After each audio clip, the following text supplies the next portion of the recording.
the Richie Hicks Jr. Sports Podcast here on Facebook Live and YouTube.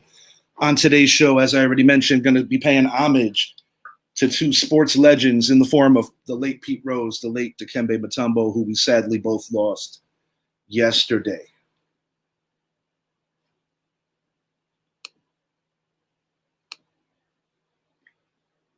I want to talk first about Dikembe Mutombo, his legacy on and off the court. First and foremost, from a promotional level and from an excitement level, during a very fun 80s and 90s era in NBA basketball that was probably the best in terms of league popularity. As it's often been stated, Bird and Magic saved the league in the 80s, whereas Michael Jordan and his many nemesis took it to a global level in the 90s, especially with that dream team that was just a beautiful collaboration of the greatest basketball players of any and all time. As Dikembe Mutombo goes, he came from a very strong lineage of Georgetown centers underneath the late, great head coach John Thompson, Patrick Ewing, Alonzo Mourning, Dikembe Mutombo, the three greatest Hoya centers of all time.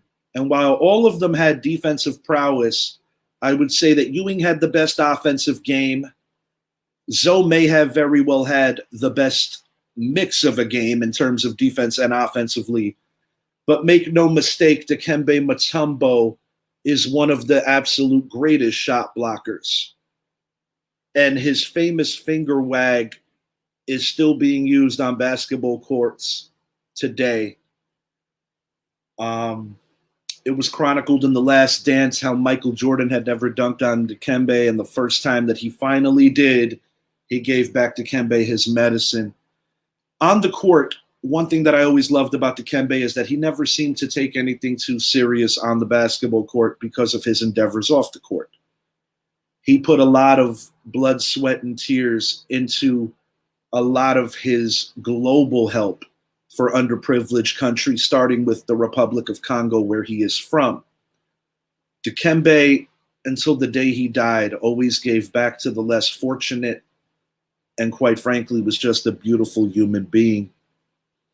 I would say the peak of his NBA career and his greatest accomplishment, undeniably, 1994, best of 5 first-round series against, in my opinion, the best team in the league that year and the team that should have won the championship, led by the glove Gary Payton and the Rain Man Shawn Kemp. Dikembe Mutombo put on a performance defensively for the ages, winning Game 5 in Key Arena, upsetting the Seattle Supersonics.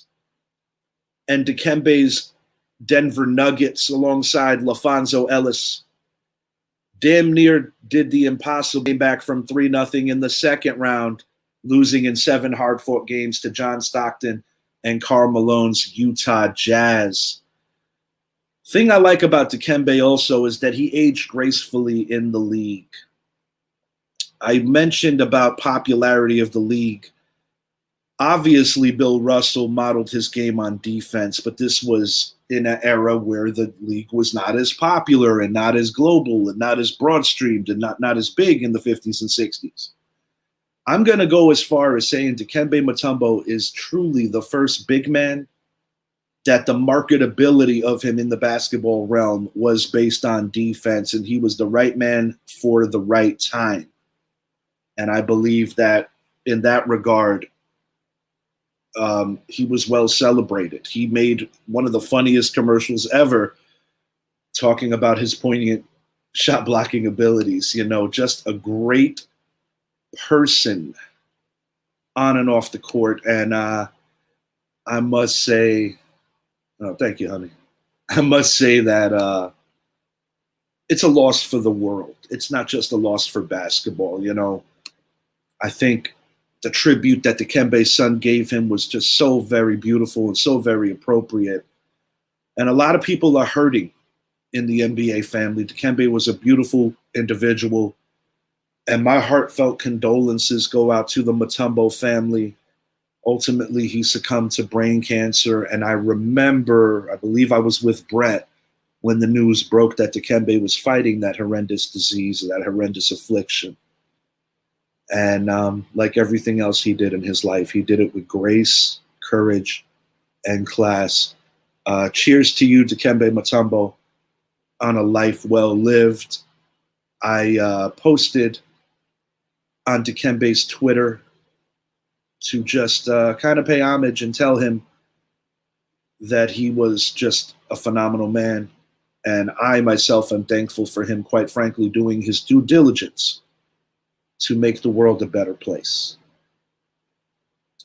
We're going to move it along from Dikembe Mutombo to another legend who passed on yesterday. I'm talking about Pete Rose, a.k.a. Charlie Hustle. A very complicated man with a very complicated legacy. In the States, United States, he's considered the all-time hits king. The player that comes to mind that probably could have been the hits king if he would have come to the United States earlier is, of course, Ichiro Suzuki. The majority of Pete Rose's hits were singles. Nonetheless, phenomenal stuff. He played with the Cincinnati Reds, winning championships on that big red machine that made the Yankees basically cower to their knees. I think the best way to say it is when you think about Yankee teams in that era that were great and won their championships and such, the Reds made them look the most vulnerable. Obviously before my time, but I've done my due diligence, plus with having the father I had, always teaching me about Yankees history. But you're talking about Joe Morgan, Pete Rose, and Johnny Bench, which were the engine for the big red machine. In 1989, Pete Rose was suspended for life from Major League Baseball for betting on and against his team when he was manager of the Cincinnati Reds. A lot of people, especially after his most recent apology letter to Major League Baseball's institution, which was dropped about a year and a half ago, 2 years ago, a lot of people feel that he should be in. From an accomplishment-based level, there is no denying that Pete Rose has what it takes to be a Hall of Famer. And I've said this on many a show. Before Pete Rose comes in, there absolutely has to be a Shoeless Joe Jackson sighting. I am so sorry. I'm going to have to come back from my show. My air conditioner guy is outside. I will be back, and we're going to do this the right way. My apologies.